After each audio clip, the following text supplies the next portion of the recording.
guys, it's race day. Just parked up in Bakewell. Got to walk to the top of a hill to get to where the race starts. I've got just under an hour before the briefing starts, just before the race, and then should be off. Ankle's feeling a bit tight, a little bit around the Achilles. It's been swollen up, but gradually getting better, so fingers crossed that holds together for the duration of the race. I'm not going to set off with a really fast pace target in mind. I'll just see how the ankle feels and go with the flow. I've got some comfy cushioned shoes, the More V4s on, so not really going to be pushing it today, just hoping to get through it, see how we go. Right, just walking up Station Road, up the hill to where the old Bakewell station is and the start of the Monsal Trail Half Marathon.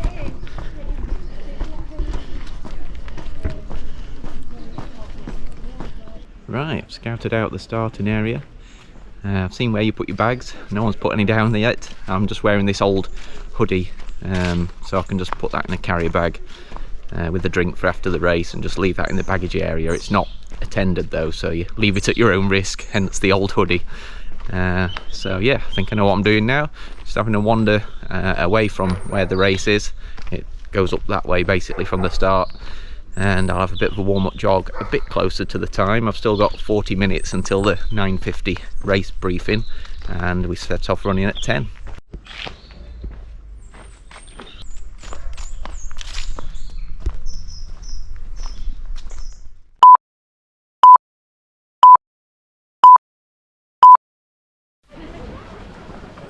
Here we go then, guys.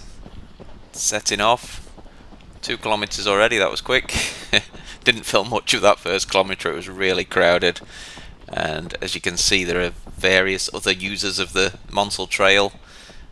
Plenty of cyclists, dog walkers, families out for a walk, other runners, you name it. If you can use the trail, they were out doing it at 10 o'clock on a Sunday morning. Gorgeous day, as you can see. GoPro doesn't really like the tunnel.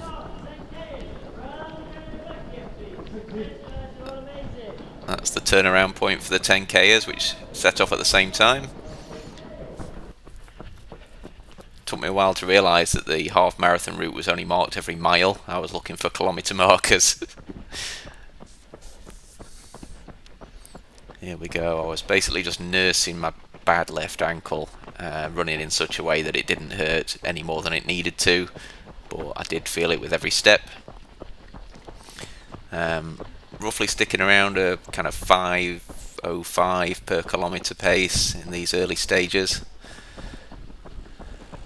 Briefly checking out the views there and heading in towards the next tunnel. I felt reasonably fit. My heart rate got up into the 170s fairly quickly, but then it just kind of stuck around the same place, and my breathing was okay. So yeah, just tried to keep going at that pace while looking after the ankle. It's a real balancing act. There we are at 5 miles. All uphill this first half, so yeah, there was a lot of slightly heavier than normal breathing going off, but it was only gentle uphill. So here we are at 6 miles, and I'm starting to look forward to the halfway turnaround point.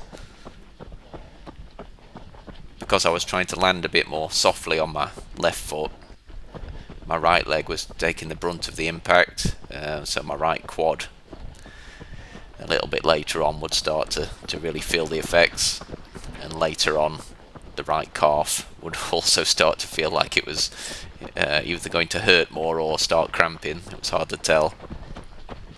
Well, here we are with the turnaround. You just kind of spin round this triangular section.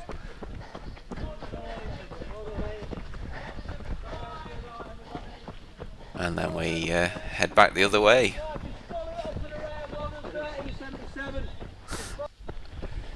Can see all the runners coming the other way as we head back down the trail. So now we've got a combination of runners going in both directions and the other trail users. There we are at 7 miles. Plenty of leaves about on this autumn day. I mainly turned the camera on my face when I felt like I was suffering, just to capture the pain. Going over the Monsal Viaduct there, not really time to admire the view. although I was mainly in survival mode, I didn't like really being overtaken, so I was trying to stay ahead of people I'd gone past, but after a while I actually gave up. Oh dear, look at the struggle.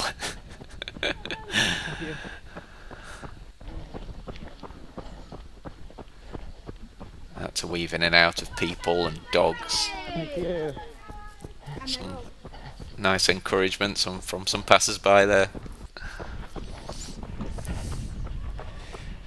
Really struggling towards the end. Heading back towards Bakewell station now. This guy on the right did a great sprint finish and then collapsed at the end. That dog tried to kill me. And here are the toilets that they said was 50 metres from the start. It felt a lot more than 50 metres heading back in this direction.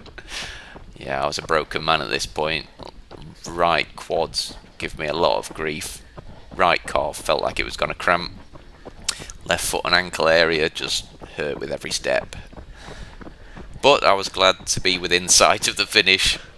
I'd kept up a reasonable pace. Another great sprint finisher there. I could not give it any more. I was just trying not to let anything go ping or twang on the Achilles, so just kept going at the pace I'd been managing up to now. Great support at the end. Then a rapid medal giving. Thank you. And we're done. Limping and dragging my feet back down the hill to the car. Wow, that was really hard. Yeah, well, even during the warm-up I could tell my left foot was going to be giving me trouble. I've had it kind of swelling around both sides of the ankle and the Achilles area, and the pain's either around there and then it kind of moves to under the heel a bit later on. So yeah, I felt fit enough to get a good time, but then my form just gradually deteriorated as the pain got worse. I had to start kind of landing more heavily on my right leg, and then my right quads were kind of taking the brunt of that, and just trying to land in a specific way, kind of flat-footed on my left foot, so that, you know, that didn't get worse any quicker than it needed to. And I could see that I was just about managing to squeeze under a 5 minute per kilometre pace, and in my head I was thinking, oh, that'll be about 1:45, so if I just stay under there I'll be alright. But I kind of forgot the extra 0.1 of a kilometre at the end of the race, so I think my time was just over 1:45, but I'll get the official time and let you know what it was.